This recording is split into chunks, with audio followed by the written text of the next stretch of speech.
আপোনালোকে স্থানীয় গোটেই গাঁৱৰ ৰাইজ আহিছে, কি উদ্দেশ্যটো, কি বিষয়টো? উদ্দেশ্যটো মানে এতিয়া আমাৰ গাঁৱৰ যিসকল সাধাৰণ ব্যক্তি আছে, আমাৰ যি আদিবাসী ভাইসকল, আমিতো কোনো ধৰ্মক বাৰু এলাগী নকৰোঁ, চবকে শ্ৰদ্ধাই কৰোঁ। এতিয়া যিটো হৈছে এই বস্তুটো মানে সম্পূৰ্ণ প্ৰলোভন। এতিয়া যিসকল মানুহ এতিয়া যিগৰাকী মানুহ মানে যিগৰাকী মহিলা আৰু যিজন পুৰুষ ধৰ্মান্তৰকৰণ কৰিছে, তেখেতলোকে যিটো বাইট দিছে, তেখেতলোকৰ মানে মুৰ্গীৰ বেমাৰ হৈছিলে, ট্ৰিটমেণ্টৰ কাৰণে ডিফুলৈ লৈ গৈছিলে তেওঁলোকক।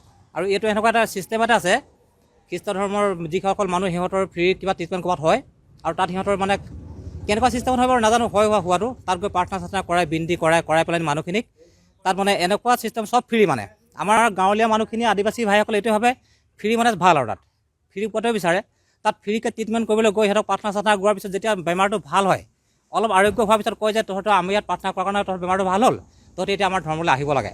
ঠিক তেনেকৈ প্ৰেছাৰাইজ কৰি পেলাই সিহঁতৰ এই মানুহখিনিক মানে সাধাৰণ মানুহখিনিক সিহঁতৰ ফালে টানি লৈ যায়। তো এই বস্তুটোৱে আমাৰ গাঁৱত সাধাৰণ ৰাইজৰ মাজত বহুত ডাঙৰ মানে হেৰি ঘটাইছে। মানে এইটো অশান্তি সৃষ্টি হ'বলৈও আছে এই বস্তুটোক লৈ পেলানি। কিন্তু আমি ভাবোঁ যাতে তেনেকুৱা নহওক, তেখেতলোকে ইমান প্ৰলোভন, মিছা প্ৰলোভন দিব নালাগে যে কোনোবাই প্ৰাৰ্থনা কৰিলে ক'ৰবাত ভাল হ'ব, ক'ৰবাত কিবা যাদু মন্ত্ৰ কৰিলে ভাল হ'ব। এইবিলাক বস্তু কিমান মানে আজিৰ দিনত, এতিয়া আজি যিটো ডিজিটেল যুগ চলি আছে, এই যুগত মানে এই সময়ত এইবিলাক বস্তু মানে শোভা নাপায়। এতিয়া এই গাঁওখনৰ এটা পৰিয়ালেই মানে ধৰ্মান্তৰকৰণ হৈছে নে আৰু বেলেগ নাই, এই গাঁওখনত এতিয়া এটা পৰিয়ালে হৈছে। এটা পৰিয়াল বুলি হোৱা নাই, এতিয়া এটা পৰিয়াল হোৱাই নাই। ঘৰৰ মানুহৰ মাত্ৰ 3জন ব্যক্তি গৈছে। তাৰ মোটামুটি আধা অংশ থাকিয়ে গৈছে। এতিয়া যিটো বস্তুটো হৈছে নহয়, এই বস্তুটোৱে গোটেই সংসাৰখনেই খেলি মেলি কৰি পেলাইছে এতিয়া এই মুহূৰ্তত। মানে কি নিজৰ মাক বাপেক পিতেকৰ মাজত এনেকুৱা এটা বিভাজন হৈছে নহয়, এই বিভাজনটোৱে মুঠতে আমিতো একো কৰিব নালাগে, সিহঁতৰ মাজতে বহুত ডাঙৰ কিবা এটা হ'বলৈ গৈ আছে। মানে আমি ভাবোঁ যে এইটো নহওক। আমি বিচাৰোঁ তেনেকুৱা মিছা প্ৰলোভন দি পেলানি যেনেকৈ নহওক, বেলেগ যোন ধৰ্মৰ জাতিৰ মানুহে নহওক, এইবিলাক মিঠা প্ৰলোভন দি সাধাৰণ মানুহক ঠগিব নালাগে। ক'তো মানে প্ৰাৰ্থনা গালে মানুহ ভাল নহয়। আৰু যদি সেইবিলাক হ'লহেঁতেন, সকলো মানুহ খ্ৰীষ্ট ধৰ্ম লৈ পেলানি আজি প্ৰাৰ্থনা গাই মানে ভাল হৈ থাকিলেহেঁতেন, কোনো মানুহ ডাক্তৰ ইঞ্জিনিয়াৰ হ'বলগীয়া নহ'লহেঁতেন।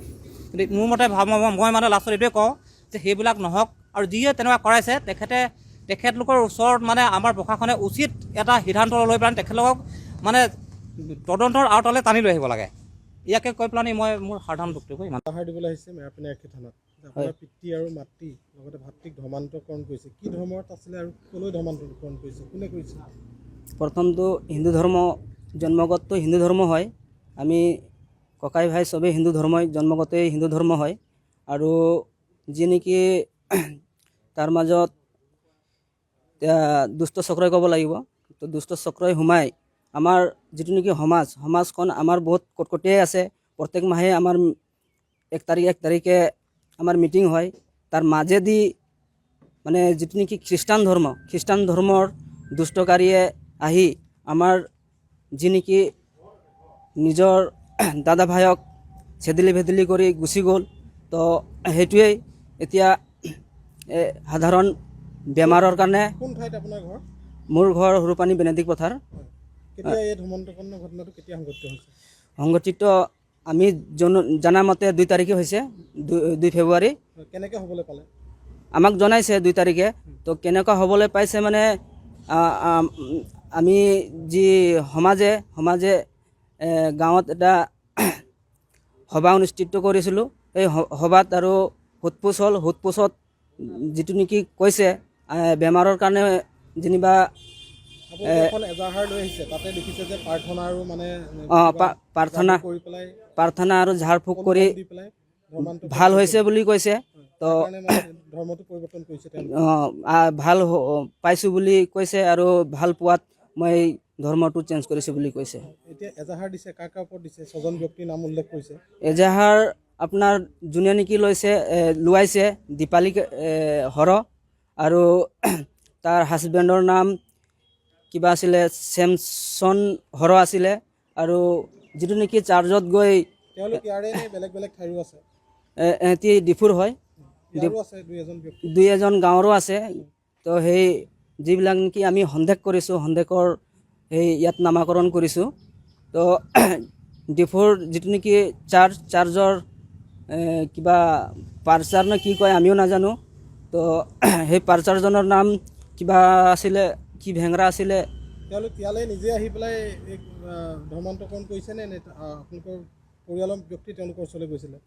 জনামতে পৰিয়ালে গৈছে বুলি কৈছে। তো পৰিয়ালক নিয়াৰ মানে গাঁৱৰো মানে ব্যক্তিসকল আছে বুলি মানে অনুভৱ কৰিছোঁ আমি মানে হয় এতিয়া এজাহাৰ দাখিল কৰিছে গাঁৱৰ ৰাইজে একত্ৰিত হৈ এজাহাৰ দিছে একত্ৰিত হৈ এজাহাৰ দিছোঁ ৰাজহুৱা সভাত সিদ্ধান্ত গ্ৰহণ কৰিছে সিদ্ধান্ত গ্ৰহণ মৰ্মে আমি এই আপোনালোকে কি বিচাৰে আচলতে আমি বিচাৰোঁ যে যেনেকুৱা আমাৰ